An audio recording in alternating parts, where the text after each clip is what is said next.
Hey, this is Jamey, and what you just read is 100% a true story. It got so bad that when my employee improperly touched somebody during a 5-minute exam, free consultation, and got arrested that afternoon. I didn't know about it till the next day. He didn't share it with me until the next day. And then, of course, I shared it with my wife, and it was kind of crazy because she was like, "Oh my God, you're going to go to jail," and all this other stuff. I mean, it was a really high stressful situation. And it taught me a lot. It taught me a lot about hiring, a lot about things that you should incorporate in your hiring process. Now, fortunately, the charges ended up being dropped, but still, it was on the news, and I was investigated by the Maryland Board of Examiners and questioned by the police. And I started to reflect back, like what could I have done better?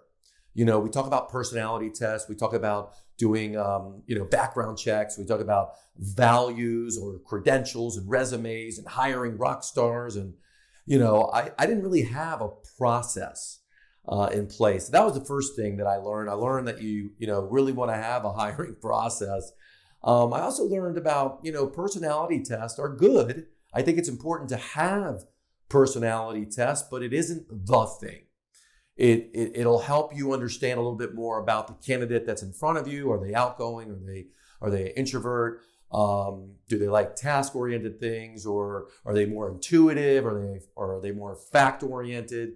I think that can help you get an understanding.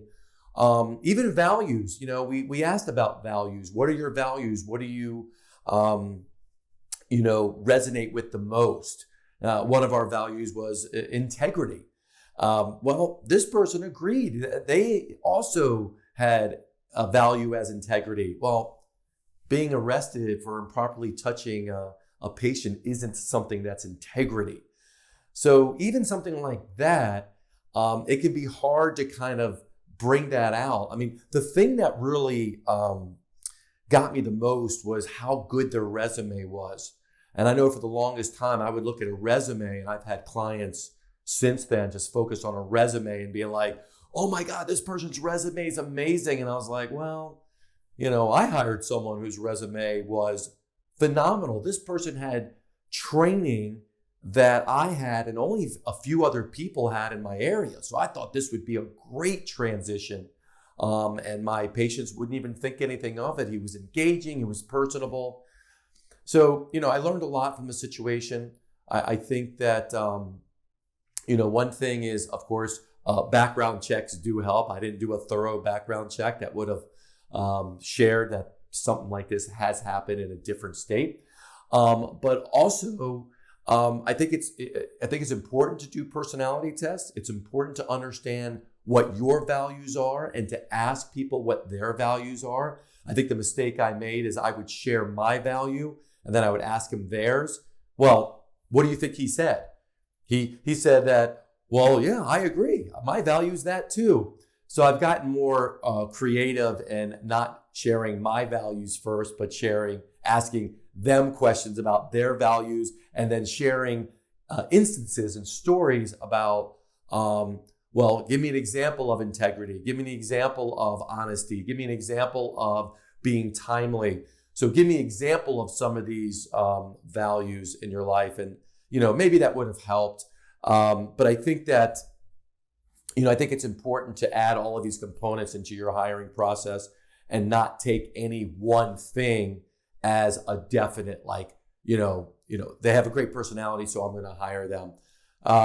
So that's what I learned from all of this. I learned to really tighten up my, process and make sure that we did all the different things that are required. So I think that is something that can help. But this idea of personality versus values, what's more important? I think ultimately values are more important, but I think it's important to have an understanding of what's your person about, what's this candidate about, and asking questions and having taken some of these tests. So Anyways, it was a learning experience, and hopefully you don't go anything anywhere near through that in your own situation.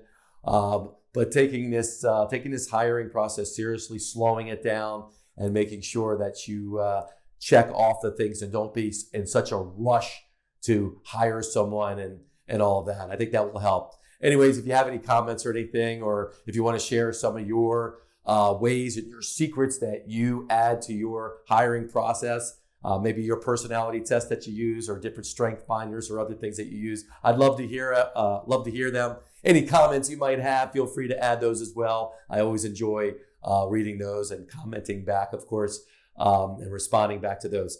Other than that, have a wonderful week, and I'll see you next time.